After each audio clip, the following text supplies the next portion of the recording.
자본은 최소 하루에 딱 2시간, 한 달에 100만원. 이게 제 목표였습니다. 최근 온라인 사업을 시작하시는 분들은 대부분 자본이 넉넉하지 않으십니다. 그래서 자본이 적게 드는 재고가 없는 위탁 판매나 구매 대행부터 많이 알아보시는데요. 그런데 아무도 정확히 안 알려줍니다. 진짜 돈이 되는지. 그래서 제가 직접 했습니다. 자본은 최소한으로 하루에 2시간만 써서 한 달 안에 순이익 100만원 만들기. 상품 소싱부터 딱 4주 결과가 어떻게 되었을까요? 끝까지 보시면 답이 나옵니다.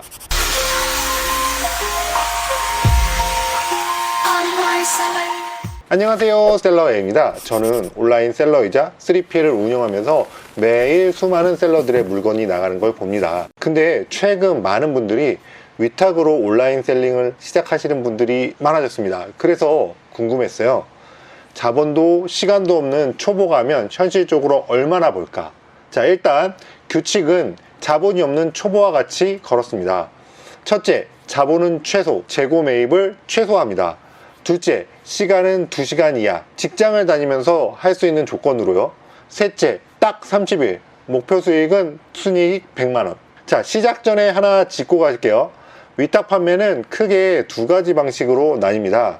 첫 번째는 드랍시핑. 주문이 들어오면 그때그때 공급처에 하나씩 발주를 넣어 대신 발송하는 방식으로 재고가 아예 없어요. 돈이 안 들겠죠. 두 번째는 사입. 상품을 미리 떼와서 내가 갖고 있다가 파는 방식입니다. 재고 부담은 있지만 배송이 빠르고 관리가 편하겠죠. 사실 저는 하루 2시간 원칙을 지켜야 해서 첫 번째 방법은 사용할 수가 없었습니다. 이 드랍시핑 방법은 굉장히 많은 시간을 소요할 수밖에 없었거든요. 그래서 미리 사입을 해두고 주문은 한 번에 처리하는 쪽을 택했습니다. 자, 본격적으로 날짜를 카운트하기 전에 딱 하나 먼저 해둘 게 있습니다. 사업자. 사실 새 사업자를 내려고 비상주 오피스를 계약하고 사업자 등록까지 진행해야 하는 게 맞는 거죠. 그런데 이건 누구나 한 번만 하면 되는 일이고 사실 판매량은 별개죠. 그래서 이 준비 기간은 판매 날수에 넣지 않았고 여기에 든 비용도 이번 테스트 수익에서는 빼겠습니다. 위탁 판매 자체가 돈이 되는지를 보는 게 목적이니까요. 준비가 끝났으니 이제부터가 진짜 1회차입니다. 자, 첫째 날 소싱. 어떤 제품이 잘 나갈지 정하는 날입니다. 여기서 조금 고민이 들었는데요. 비싸게 팔려도 한 개 팔 때 많이 남는 상품이냐, 아니면 싸게 팔려도 많이 팔리는 상품이냐, 좀 고민을 해봤는데요. 고민 끝에 안 팔리는 걸 파느니 그냥 많이 팔리는 걸 팔자. 그래서 수요가 이미 검증된 잘 나가는 상품 쪽으로 방향을 잡았습니다. 자, 둘째 날 이제 구매를 해야겠죠. 심사숙고한 제품을 실제로 사입을 했습니다. 그리고 제품이 도착할 때까지 손 놓고 기다리지 않고 상품 페이지 초안을 미리 썼습니다. 이때 챗 GPT와 클로드의 도움을 받았고요. 카피 쓰고 구성 잡는 시간을 확 줄였죠. 이렇게 하니까 2시간 안에 상품 페이지 초안이 완성되었습니다. 자, 셋째 날 상품이 도착했어요. 사실 오전에 도착한 건 아니어서 오후에 퇴근을 한 다음에 진행을 했고요. 직접 사진을 찍고 그 사진으로 상품 페이지를 완성했습니다. 이거 역시도 AI 도움을 받아 마무리했고요. 그렇게 해서 상품 등록을 그날 완료했습니다. 자, 넷째 날 첫 판매. 드디어 물건이 나가기 시작했습니다.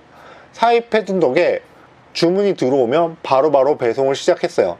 여기서부터 실제 판매 데이터의 시작입니다. 자, 처음으로 소싱한 제품이 좀 팔려서 바로 두 번째 상품을 소싱했어요. 사실 잘 팔리는 유명한 아이템 하나를 찾는데도 시간이 꽤 걸렸고 진짜 팔릴까 하는 의구심도 있었거든요. 그런데 첫 상품이 실제로 나가는 걸 보니 확신이 생겼습니다. 상품이 둘로 늘었으니 매출도 더 오르겠지 하고 기대했죠. 자, 판매가 이루어지기까지 4일이나 걸렸기 때문에 첫 주 매출은 얼마 안 나올 줄 알았습니다. 그런데 첫 주 매출이 약 135만원, 실제 판매일이 나을 뿐이었다는 걸 감안하면 사실 좀 기대 이상이었어요. 상품도 하나 더 늘렸겠다. 2주차엔 더 매출이 오를 것이라고 기대했습니다. 그런데 2주차에 생각지도 못한 일이 터져버렸습니다. 처음 소싱했던 상품을 몇 번 더 주문을 했는데 공급처가 저를 대량 판매자로 인식했는지 주문이 정상적으로 처리되지 않았습니다. 이 배송 문제 때문에 제일 잘 나가던 첫 번째 아이템의 판매가 원활하게 되지 않았어요. 다행히 그 사이 새로 소싱해둔 세 번째 상품을 판매하기 시작했죠. 무너지는 한쪽을 새 상품이 겨우 받쳐줬죠. 그래서 2주차 매출은 약 137만원. 첫 주와 비슷했죠. 자, 3주차엔 첫 번째 상품의 배송 문제가 해결됐습니다. 해결을 하기 위해서 좀 많은 품이 들었지만 그래도 어느 정도 프로세스가 만들어졌어요. 자, 소싱해둔 상품이 다 같이 돌기 시작하니까 매출이 확 올라갔습니다. 약 260만원. 2주차에 거의 2배였어요. 그러는 동안 새로운 상품 소싱은 계속 하고 있었습니다. 마지막 4주차. 자, 마지막 4주차가 한 달 중에 매출이 가장 높았습니다. 약 334만원. 검증된 상품 3개에 재사입을 집중하니까 하루에 최대 30개 나가는 날도 있었습니다. 3주차의 계단을 그대로 이어서 정점을 찍었죠. 그렇게 4주 챌린지 기간이 끝났습니다. 참고로 물건은 이 4주에도 계속 나갔어요. 챌린지는 딱 4주로 끊어서 했기 때문에 여기까지만 계산하도록 하겠습니다. 자, 4주의 성적표입니다.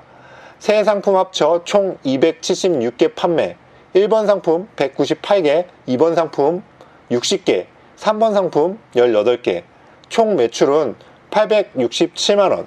여기서 저는 마진을 10%를 적용했거든요. 그래서 순이익은 약 87만원.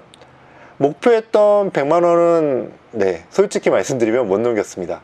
약 87만원, 목표의 87% 정도겠죠. C급으로도 따져봤는데요. 근데 여기서 조금 솔직하게 짚고 넘어갈 게 있어요. 사실 하루에 2시간씩 꼬박 일한 건 아닙니다. 실제로 해보니까 시간은 초반에 좀 많이 사용하게 되더라고요. 팔린 상품을 찾고 소싱하는 것, 그리고 상품 상세 페이지를 만드는데 시간이 제일 많이 들었습니다. 사실 그 뒤로는 주문 들어온 거 택배 포장하는 정도라서 하루 작업 시간이 2시간도 채 안 됐어요. 그래도 처음에 하루 2시간을 규칙으로 걸었으니까 그 기준으로 계산해 보겠습니다. 주말이나 쉬는 날엔 택배가 안 보내지니까 그날은 빼고 진행할게요. 그래서 달력 날짜가 아니라 영업일로 계산합니다. 4주 중 영업일은 약 20일, 하루 2시간이면 총 40시간이죠. 순이익 80만원을 40시간으로 나누면 시급은 약 21,000원. 그리고 아까 말했듯 실제로 하루 2시간도 안 썼으니 진짜 시급은 사실 이거보다 조금 높을 거예요. 조금 아쉬울 수 있습니다. 그런데 여기서 하나만 짚고 넘어갈게요. 이건 딱 4주로 끄는 숫자고요. 물건은 그 뒤로도 계속 나가고 있어요. 아마도 조금만 더 했으면 100만원을 넘겼을 수도 있을 것 같아요. 자, 그러면 저의 결론은 어떠냐? 한 달을 직접 해보니까 위탁 판매의 장점은 분명하더라고요. 첫째, 내가 필요한 시점에 사입해서 판다. 주문 흐름을 보고 살 양과 타이밍을 내가 정하니까 현금과 재고가 제가 마음대로 조절할 수 있더라고요. 둘째는 안 팔리는 상품은 반품이 가능해요. 만약 어떤 제품을 잘못 골랐다 하더라도 재고를 떠안을 이유가 없습니다. 초보가지는 리스크가 확 줄어들었죠.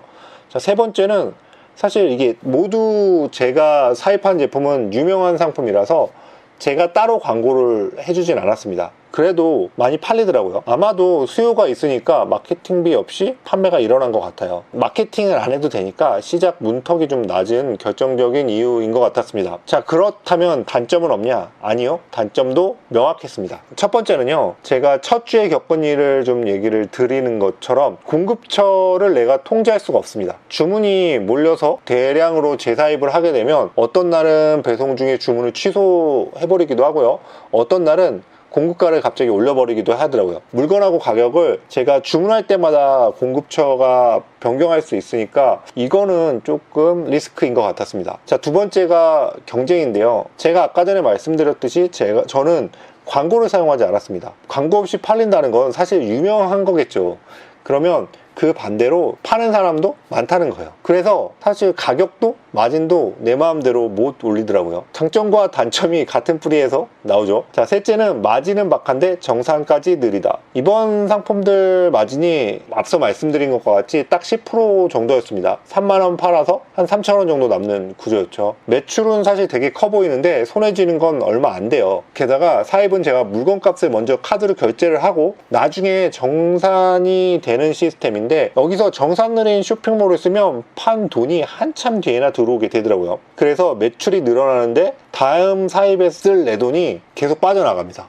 내가 잘 팔릴수록 내 돈이 계속 모자르더라고요. 그래서 결국 위탁 판매는 마진은 얇고 돈은 늦게 들어오고 상품, 가격, 배송은 남의 손에 달려 있는 것 같아요. 이 말을 바꿔 말하면 내가 통제할 수 있는 게 거의 없다는 거겠죠. 자, 이게 핵심인 것 같아요. 그래서 자본 없이 하루 2시간 위탁 판매할 만한가? 라고 저한테 물어보신다면요, 돈은 돼요. 시작만 하신다고 하시면은 순이익 100만원, 한 달에 100만원 정도는 가져갈 수 있다 라고 생각을 하는데요. 그리고 온라인 판매가 어떻게 굴러가는지도 사실 알 수 있는 거라고 생각을 해요. 근데 여기서 끝나면 안 되고요. 사실 저는 100만원을 벌었지만 아마 이것보다 못 보시는 분들도 있으실 거예요. 저는 처음에 문제가 생겼을 때 굉장히 빠르게 대처를 하고 그 문제를 해결할 방법을 찾았는데, 그 문제를 해결할 방법을 찾지 못한다면 아마 계속 매출이 멈춰 있을 수도 있을 것 같다라는 생각이 좀 들어요. 그 말인즉슨 공급처가 어떻게 하느냐에 따라서 내 매출이 달라진다는 얘기죠. 저는 뭐 이것 이외에 다른 사업도 굉장히 많이 했지만 통제권이 없는 사업은 결국 남 좋은 일만 시키게 됩니다. 남이 정한 판 위에서만 뛰게 되는 거니까요. 그래서 여러분들에게 추천을 해드리라고 한다면, 초반에 어느 정도 이커머스라는 곳을 배우기 위해서는 굉장히 좋다. 하지만 여기서 오래 있지는 못한다. 왜냐면 부업치고는 너무 불안정하다 라고 말씀을 드리고 싶어요. 저는 그 다음 단계로 넘어가라고 말씀을 드리고 싶은 거예요. 결국에는 내 상품, 내 가격, 내 배송으로. 저의 한 달간의 도전은 여기서 끝이 났고요. 진행 과정에서 궁금하신 점이나 세부적인 사항이 좀 알고 싶으시다면 댓글로 문의 달아주시면 제가 나중에 한 번 더 영상을 만들도록 하겠습니다. 저는 온라인 셀러 A고요. 오늘 이야기는 여기까지입니다. 자, 여러분 안녕.